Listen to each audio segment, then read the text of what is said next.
दोस्तों, उत्तर प्रदेश की राजनीति इस वक्त एक दिलचस्प मोड़ पर खड़ी है। प्रदेश में फिलहाल भारतीय जनता पार्टी की सरकार है और मुख्यमंत्री योगी आदित्यनाथ सत्ता में मजबूती से जमे हुए हैं। लेकिन राजनीति में स्थायित्व नाम की कोई चीज नहीं होती है और यही वजह है कि इस 2027 की आहट अभी से सुनाई देने लगी है।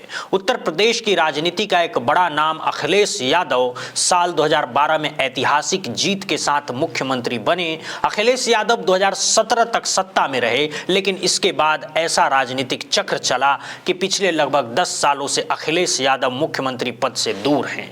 इन 10 सालों में 2 विधानसभा चुनाव आए, 2 लोकसभा चुनाव हुए। इनमें से एक लोकसभा चुनाव में अखिलेश यादव ने यह साबित कर दिया कि उन्हें राजनीति से बाहर समझना सबसे बड़ी भूल होगी।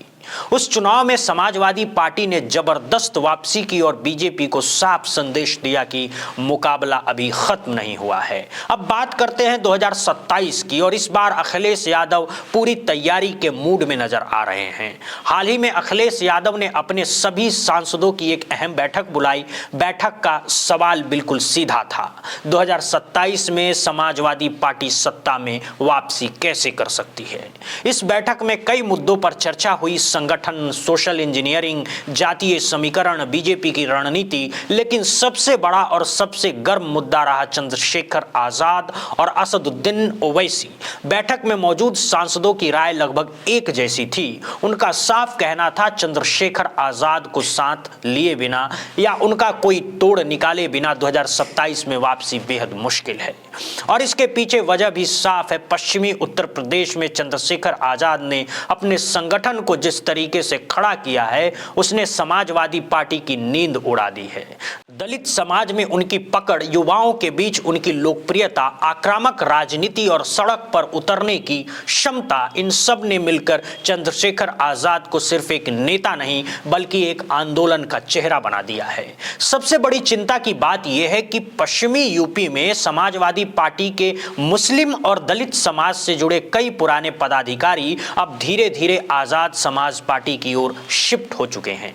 यानी जो वोट बैंक कभी सपा की रीढ़ हुआ करता था, वहीं अब सेंध लग चुकी है। हाल ही में मेरठ के कपसार इलाके का जो मामला सामने आया, उसे चंद्रशेखर आजाद की टीम ने जिस तरीके से उठाया, video clip, social media campaign, ground reporting, भावनात्मक नैरेटिव, उसने जनता के बीच सीधा और असरदार संदेश पहुंचाया। यही वजह है कि नगीना से सांसद चंद्रशेखर आजाद की चर्चा अब सिर्फ यूपी तक सीमित नहीं रही बल्कि नेशनल लेवल पर होने लगी है। यह मानना गलती होगी कि चंद्रशेखर आजाद सिर्फ मुद्दों की राजनीति कर रहे हैं। साफ दिख रहा है कि उनकी नजर भी 2027 के विधानसभा चुनाव पर टिकी हुई है और यही बात अखिलेश यादव के लिए सबसे बड़ी चुनौती बनती जा रही है। अब जरा पीछे चलते हैं। पिछले विधानसभा चुनाव में अखिलेश यादव ने जयंत चौधरी, ओम प्रकाश राजभर, पल्लवी पटेल जैसे नेताओं के साथ गठबंधन किया था। उस वक्त यह गठबंधन मजबूत माना जा रहा था, लेकिन आज हालात बिल्कुल बदल चुके हैं। ना ओम प्रकाश राजभर साथ हैं, ना जयंत चौधरी, ना पल्लवी पटेल, यानी पुराना गठबंधन पूरी तरह बिखर चुका है। ऐसे हालात में अगर अखिलेश यादव के सामने कोई मजबूत विकल्प बचता है तो वो है चंद्रशेखर आजाद। लेकिन सवाल यह है, क्या चंद्रशेखर आजाद सिर्फ जूनियर पार्टनर बनकर रहेंगे या वो अपनी शर्तों पर खेलना चाहेंगे? इसी बीच एक और फ्रंट खुल चुका है, कांग्रेस पार्टी।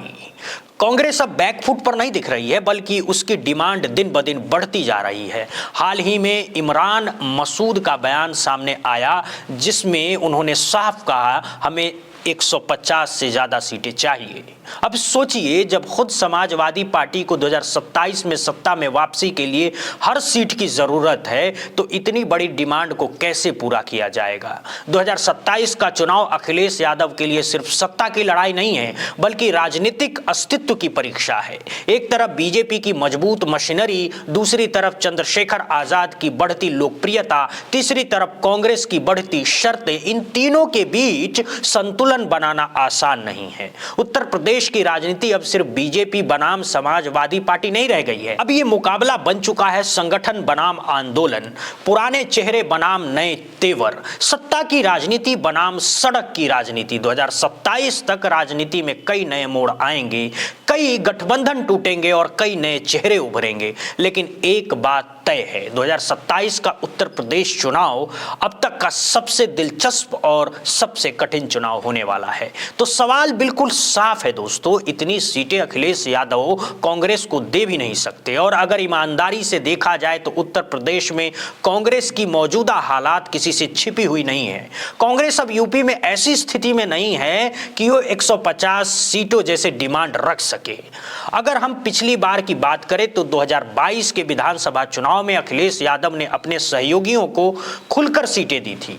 जयंत चौधरी को करीब 33 सीटें दी गई थी, वहीं ओम प्रकाश राजभर को लगभग 10 से 12 सीटें दी गई थी। नतीजा क्या रहा? जयंत चौधरी की पार्टी करीब 9 सीटें जीत पाई और ओम प्रकाश राजभर की पार्टी लगभग 6 सीटों पर जीत दर्ज कर पाई। यानी कुल मिलाकर सहयोगियों को दी गई सीटों का एक हिस्सा ही समाजवादी गठबंधन के खाते में आ सका है। अब राजनीति का गणित देखिए, जो सीटें पहले जयंत चौधरी और ओम प्रकाश राजभर को दी गई थी वो सीटें आज चंद्रशेखर आजाद को ऑफर की जा रही है। और यह ऑफर सिर्फ मजबूरी नहीं बल्कि रणनीतिक मजबूरी है, क्योंकि मौजूदा हालात में जयंत चौधरी एनडीए के साथ हैं, ओम प्रकाश राजभर भी बीजेपी खेमे में हैं और ऐसे में समाजवादी पार्टी के पास नए और प्रभावी सहयोगी बेहद सीमित रह गए हैं। यहाँ एक तस्वीर याद करना बेहद जरूरी है। साल था 2022। टीवी स्क्रीन पर चंद्रशेखर आजाद की आंखों में आंसू थे। वो खुले तौर पर समाजवादी पार्टी के साथ गठबंधन की कोशिश कर रहे थे। अखिलेश यादव से संपर्क, संदेश, अपील, लेकिन उस वक्त अखिलेश यादव ने उन्हें खास तवज्जो नहीं दी। नतीजा ये हुआ कि चंद्रशेखर आजाद के आंसू टीवी कैमरे के सामने छलक गए। उस वक्त कई लोगों ने इसे चंद्रशेखर आजाद की कमजोरी समझा, लेकिन राजनीति में कमजोर कब ताकतवर बन जाए किसी को पता नहीं चलता। उसी चंद्रशेखर आजाद ने नगीना लोकसभा सीट से अकेले अपने दम पर चुनाव लड़ा। कोई बड़ा गठबंधन नहीं, कोई मजबूत संसाधन नहीं और उम्मीद लगभग शून्य। लेकिन नतीजा क्या आया? नगीना से चंद्रशेखर आजाद जीत गए और सिर्फ जीते ही नहीं बल्कि समाजवादी पार्टी को बुरी तरह हराया। ये वही इलाका था जहां समाजवादी पार्टी को अच्छी उम्मीद थी, जहां सपा का गठबंधन मौजूद था, जहां यादव मुस्लिम समीकरण माना जा रहा था। लेकिन इसके बावजूद चंद्रशेखर आजाद ने लहर के बीच में भी सीट निकाल ली। नगीना जीतने के बाद चंद्रशेखर आजाद सिर्फ सांसद नहीं रहे, वो बन गए दलित युवाओं की आवाज, सिस्टम से टकराने वाला चेहरा और सोशल मीडिया पर ट्रेंड करने वाला नेता। खास तौर से दलित युवाओं और मुस्लिम युवाओं के बीच उनकी स्वीकार्यता तेजी से बढ़ी और यही बात अखिलेश यादव के लिए सबसे बड़ी चिंता बनती जा रही है। अखिलेश यादव ये अच्छी तरह जानते हैं कि दलित वोट अगर पूरी तरह चंद्रशेखर आजाद की तरफ गया और मुस्लिम वोट में भी अगर सेंध लगी तो 2027 में सत्ता की राह और ज्यादा मुश्किल हो जाएगी। इसी वजह से अब अखिलेश यादव चंद्रशेखर आजाद को साथ लेने की पूरी कोशिश में जुटे हुए हैं। राजनीतिक गलियारों में चर्चा है कि 2027 से पहले दोनों नेताओं के बीच गठबंधन को लेकर बातचीत हो सकती है। ये सिर्फ अखिलेश यादव की जरूरत नहीं है। क्यों? क्योंकि समाजवादी पार्टी के पास मुस्लिम वोट का बड़ा आधार, यादव और अन्य पिछड़ा वर्ग का मजबूत नेटवर्क और पूरे प्रदेश में फैला संगठन या कॉम्बिनेशन चंद्रशेखर आजाद के लिए काफी फेवरेबल है। यहां तक कि यादव पिछड़े वर्ग के बीच भी चंद्रशेखर आजाद के प्रति एक सॉफ्ट कॉर्नर नजर आने लगा है। ऐसे में सवाल उठता है क्या 2027 के लिए चंद्रशेखर आजाद अखिलेश यादव सबसे बेस्ट ऑप्शन हो सकता है? कागज पर देखा जाए तो हाँ, ग्राउंड पर देखा जाए तो संभावना पूरी है, लेकिन राजनीति में कुछ भी फाइनल नहीं होता। एक और बड़ा फैक्टर है बहुजन समाज पार्टी।